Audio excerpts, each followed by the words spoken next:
सो EPFO के member portal के ऊपर एक नई अपडेट आई है। वहाँ पे पीएमवीबीआरवाई स्कीम यानी कि प्रधानमंत्री विकसित भारत रोजगार योजना की जो स्कीम है उसके लिए एक डेडिकेटेड डैशबोर्ड अलग से वहाँ पे प्लगइन दे दिया है मेंबर पोर्टल के ऊपर, जिसके अंतर्गत आप काफ़ी सारी चीज़ें चेक कर सकते हो। And it's a good update by the way from the EPFO department, because बहुत सारे एम्प्लॉइज़ हमारे से भी ये चीज़ पूछ रहे थे कि आखिर हमारी कंपनी ने हमारे को पीएमवीबीआरवाई में इनरोल किया है या फिर नहीं, ये हम कैसे पता कर सकते हैं, इसका क्या तरीका है। तो अब आप इस डैशबोर्ड पर जाकर के ये भी चेक कर सकते हो और साथ में अदर क्राइटेरियाज जो कि आपको पीएमवीबीआरवाई स्कीम के जो बेनिफिट है यानी कि जो आपको 2 इंस्टॉलमेंट में पैसे मिलने वाले हैं सरकार की तरफ से, वो मिलेंगे या फिर नहीं मिलेंगे, वो सारे फैक्टर्स ही वहीं पे क्रॉस चेक कर सकते हो। और इस तरीके के मेरे पास में 3 केसेस है जिनको सारे 1 बाय 1 दिखा करके मैं आपको बताऊंगा कि कैसे आपको वो अमाउंट्स मिलने वाली है और क्या क्या अपडेट उस डैशबोर्ड पे आई है। तो इसी तरीके की इन्फॉर्मेटिव वीडियोस हम लोग जल्दी से जल्दी लाने की कोशिश करते हैं सिर्फ आपके लिए। तो इसी टाइप के वीडियोस आप देखना चाहते हो, you can subscribe the channel and hit the bell icon as well. Alright, तो जैसे ही आप अपना पीएफ मेंबर पोर्टल लॉगिन करोगे, आपको एक पीएमवीबीआरवाई यानी कि प्रधानमंत्री विकसित भारत रोजगार योजना का अलग से ऑप्शन देखने को मिलेगा just beside the online services, जो कि एक नया ऑप्शन है। इसके अंदर आपको डैशबोर्ड का ऑप्शन देखने को मिलेगा। जैसे ही क्लिक करोगे तो कुछ इस टाइप का इंटरफेस आपका खुलेगा जो कि बैकग्राउंड में आपको दिख रहा है। इस पर्टिकुलर केस के अंदर नॉट एलिजिबल और eligibility is yet to be found लिखा हुआ है। उसके पीछे का रीज़न बहुत सिंपल सा है, ये एम्प्लॉय ऑलरेडी एक्सपीरियंस्ड एम्प्लॉय है and this scheme is only for freshers जो कि 1 अगस्त 2025 के बाद से ज्वाइन कर रहे हैं। यानी कि अगर आपने 1 अगस्त 2025 से लेकर के 31 जुलाई 2027 के बीच में पहली बार कोई जॉब ज्वाइन करी है और पहली बार आप पीएफ का पार्ट बने हो, तो ही ये स्कीम आपके लिए है और तो ही आप अप टू 15,000 का जो सरकार की तरफ से एडिशनल बोनस है एक तरीके से वो आपको मिलेगा, अदरवाइज आपको नहीं मिलेगा। तो इस पर्टिकुलर केस के अंदर क्योंकि ज्वाइनिंग पहले की है तो यहाँ पे ऐसा लिखा हुआ है और ये ऐसा ही आता रहेगा। यानी कि अगर आप एक्सपीरियंस्ड एम्प्लॉय हो तो सिंपली इस ऑप्शन को इग्नोर मारो, this is not for you, this is only for fresher. Now अगर आप इस पीरियड में ज्वाइन करने वाले एक फ्रेशर हो तो मैं आपको नेक्स्ट केस की तरफ लेकर के चलता हूँ। तो यहाँ पे आप देख सकते हो कुछ चीज़ें टिक हो रखी है, कुछ चीज़ें नॉट वेरीफाइड है, इसको भी मैं समझा देता हूँ। बट बिफोर दैट मैं आपको बता दूँ, इसके बाद एक और केस मैं आपको बताने वाला हूँ, so don't skip the video. इसके बाद वाला केस भी देख करके जाइएगा जिसमें सारी चीज़ें ऑलमोस्ट फुलफिल्ड है। अभी के लिए आप ये समझिए कि इस डैशबोर्ड के अंदर जो पीएमवीबीआरवाई का अलग से डैशबोर्ड दिया है, इसके अंदर सारी चीज़ें आपको देखने को मिल रही है और ये सारी चीज़ें अगर आपकी कंप्लाइंट होगी, ये सारी चीज़ें आपने प्रॉपरली कर रखी होगी, टिक हो गई यहाँ पे, तो ही आपको वो पैसा मिलेगा जो सरकार इस स्कीम के तहत दे रही है। अब जिसमें सबसे पहला ऑप्शन क्या आ गया, सबसे पहला ऑप्शन आ गया फर्स्ट ज्वाइनिंग डेट क्या है, 1 अगस्त 2025 से लेकर के 31 जुलाई 2027 के बीच में है। तो इस केस में आप देख सकते हो कंप्लाइंट लिखा हुआ है यानी उसके बीच में, that is absolutely okay. Now second option के अंदर यहाँ पे यूएन और ब्रैकेट के अंदर बायोमेट्रिक वेरीफाइड वाया फैट लिखा हुआ है। फैट का मतलब यहाँ पे है फेस ऑथेंटिकेशन टेक्नोलॉजी, यानी कि using the face authentication technology अगर आपका यूएन नंबर एक्टिवेट हुआ है या फिर जनरेट हुआ है तो यहाँ पे आपका ऑलरेडी वेरीफाइड आएगा और मोस्टली ऑफ द केसेस में वेरीफाइड ही आएगा क्योंकि उस टाइम के बाद से काफ़ी सारे जो केसेस हैं वो फेस ऑथेंटिकेशन के थ्रू ही एक्टिवेट हो रहे हैं, बिकॉज सरकार ने अब तो एक्टिवेशन सर्विस मेंबर पोर्टल से हटाई दी है, तो उसके बिना आपका एक्टिवेट हो भी नहीं सकता। तो इसको आप यहाँ पे चेक कर लीजिएगा, वेरीफाइड होना चाहिए आपके केस में।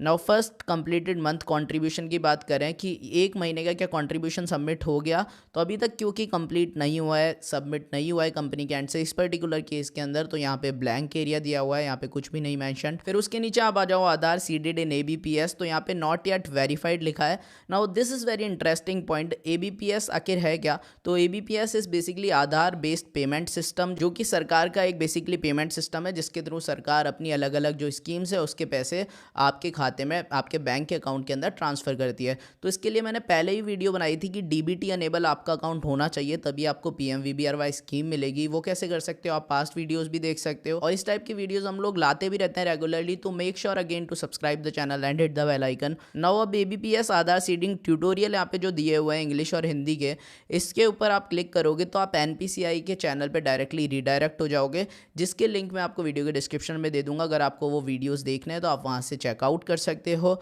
जिसके अंदर एक प्रोसेस बताया गया है कि कैसे आपका जो बैंक अकाउंट है वो एबीपीएस के लिए वेरीफाई हो पाएगा, यानी कि डीबीटी अनेबल हो पाएगा, यानी कि आपके बैंक अकाउंट के अंदर जो सरकार पैसे भेजेगी वो डायरेक्टली आ पाएंगे।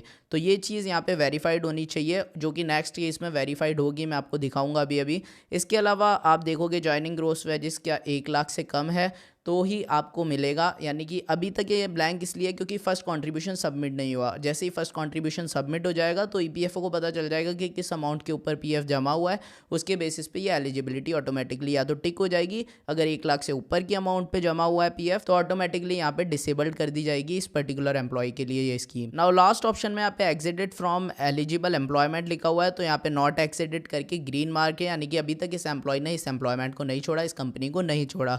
And it's a good sign कि यहाँ पे जो फर्स्ट इंस्टॉलमेंट है उसके ऊपर ऑटोमेटिकली टिक हो रखा है, यानी कि कंटिन्यूअस 6 मंथ्स तो यहाँ पे आ ही रहा है। अगर इस बीच में आपने कोई दूसरी कंपनी ज्वाइन कर ली तो ये चेक बॉक्स अपने आप से अनमार्क हो जाएगा और आप इस स्कीम के लिए एलिजिबल नहीं रहोगे। नाउ ऐसे केस में हम लोग अगर थोड़ा सा स्क्रॉल डाउन करके नीचे जाएंगे तो आप देखोगे जो फर्स्ट इंस्टॉलमेंट के लिए कैलकुलेशन है वो भी नल है और यहाँ पे नो कंट्रीब्यूशन फाउंड भी लिखा हुआ है। नाउ लास्ट केस के ऊपर आ जाते हैं विच इज़ वेरी इंपॉर्टेंट और इंटरेस्टिंग, जिसके अंदर सारी चीज़ें वेरीफाइड हो रखी है, कंप्लाइंट भी है ये एम्प्लॉय और जो PMVBRY स्कीम है इसके लिए बिल्कुल एलिजिबल है। नाउ आप देख सकते हो सारी चीज़ों पे यहाँ पे टिक टिक हो रखा है, ग्रीन मार्क हो रखा है, कंप्लाइंट भी है, 1 अगस्त 2025 के बाद ज्वाइन किया है, UN भी फेस ऑथेंटिकेशन के थ्रू वेरीफाइड है और यहाँ पे फर्स्ट मंथ का कॉन्ट्रीब्यूशन भी सबमिट हो गया है। और यहाँ पे आप देख सकते हो आधार सीडेड इन ABPS पे भी सीडेड लिखा हुआ है। इसका बेसिकली आपको यही करना है, मैं आपको एक शॉर्टकट बता देता हूँ। आप अपने PF अकाउंट के अंदर सिंपली ये जो मैनेज वाला ऑप्शन है यहाँ पे जाके अपनी KYC कर लो और जो आपके बैंक आप PF अकाउंट में जोड़ोगे मेक श्योर कि उस बैंक अकाउंट के अंदर आपका आधार कार्ड जुड़ा होना चाहिए। अगर आपका आधार कार्ड उस बैंक अकाउंट से जुड़ रहा है, आपका PF अकाउंट उस आधार कार्ड से जुड़ रहा है तो मोस्ट प्रोबेबली यहाँ पे ऑटोमेटिकली सीडेड आएगा।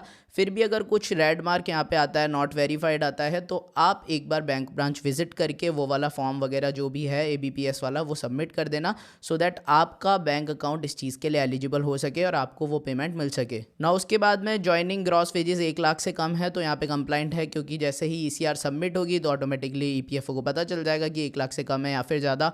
लास्ट ऑप्शन जो है एग्जिट किया है कि नहीं किया, तो नॉट एग्जिटेड आ रहा है, अभी तक एक ही कंपनी में काम कर रहा है। और फर्स्ट ऑप्शन तो पुराने वाले केस में भी चेक मार्क था, इसमें भी चेक मार्क है। अब जैसे ये एम्प्लॉय 6 महीने की सर्विस पूरी कर लेगा और इसकी कंपनी वाले 6 महीने का कॉन्ट्रीब्यूशन EPFO में जमा कर देंगे तो इसको फर्स्ट इंस्टॉलमेंट मिल जाएगी, यानी कि जो हाफ ऑफ द अमाउंट है वो इसको मिल जाएगी। और उसके बाद में फिर सेकंड इंस्टॉलमेंट जो है वो 1 साल के बाद मिलेगी। और ये बात भी मैं पहले बता चुका हूँ कि PMVBRY स्कीम की जो बेनिफिट है, जो अमाउंट है, वो आपको 2 पार्ट्स में मिलेगी। पहले 6 महीने कंप्लीट होते ही आधी अमाउंट आपको मिल जाएगी 50% ऑफ द अमाउंट, और बची हुई 50% ऑफ द अमाउंट 1 साल कंप्लीट करने के बाद में मिलेगी। अब यहाँ पे सेकंड इंस्टॉलमेंट के लिए 1 साल की सर्विस है वो तो सब लोगों को पता था, लेकिन ये जो FLC है यानी कि फाइनेंशियल लिटरेसी कोर्स, इसके बारे में अभी ज़्यादा इन्फॉर्मेशन नहीं है। बेसिकली हो सकता है EPFO कुछ अपने वीडियोज़ के यहाँ पे प्लगइन्स दे दें जिन वीडियोस को आपको मैंडेटरीली देखना पड़े, और जब वो सारी वीडियोस आप देख लोगे तो ऑटोमेटिकली आपका ये चेक मार्क टिक हो जाएगा, यानी कि आपने वो कोर्स कर लिया उनका। और उसके बाद में आप जैसे ही 1 साल की सर्विस कंप्लीट करते हो तो बची हुई जो 50% अमाउंट है वो कैलकुलेट हो जाएगी सिस्टम से और आपके बैंक अकाउंट में डिसबर्स कर दी जाएगी। अब इसी केस में आप नीचे जाओगे तो आप देख सकते हो यहाँ पे कितने मंथ्स का कॉन्ट्रीब्यूशन जमा हो गया वो भी यहाँ पे लिखा हुआ है। तो देखो 4 महीने का यहाँ पे कॉन्ट्रीब्यूशन जमा हुआ है, वो यहाँ पे ऑलरेडी मैंशनड है, 2 महीने का, और जैसे ही कॉन्ट्रीब्यूशन जमा हो जाएगा ऑटोमेटिकली फर्स्ट इंस्टॉलमेंट की जो कैलकुलेशन है वो भी यहाँ पे हो जाएगी और अमाउंट जितना क्रेडिट हुआ है वो भी यहाँ पे देखने को मिल जाएगा। So it is a very nice update by the EPFO department, और यहाँ से सभी एम्प्लॉयज़ चेकआउट कर सकते हैं अपनी सारी चीज़ें कि आपको PMVBRY स्कीम मिलेगी या फिर नहीं मिलेगी, कौन कौन से आपके टास्क है जो आपने कंप्लीट कर लिए, कौन से आपके बाकी चल रहे हैं। सो सारी चीज़ें यहीं पे आप देख सकते हो, और इसी टाइप के इन्फॉर्मेटिव वीडियोस हम लोग जल्दी से जल्दी लाने की कोशिश करते हैं आपके लिए। तो अगेन सब्सक्राइब कर दो चैनल को, जिससे हमारे को और मोटिवेशन मिले इस टाइप की वीडियोस अपलोड करने में। And thank you so much for watching this video.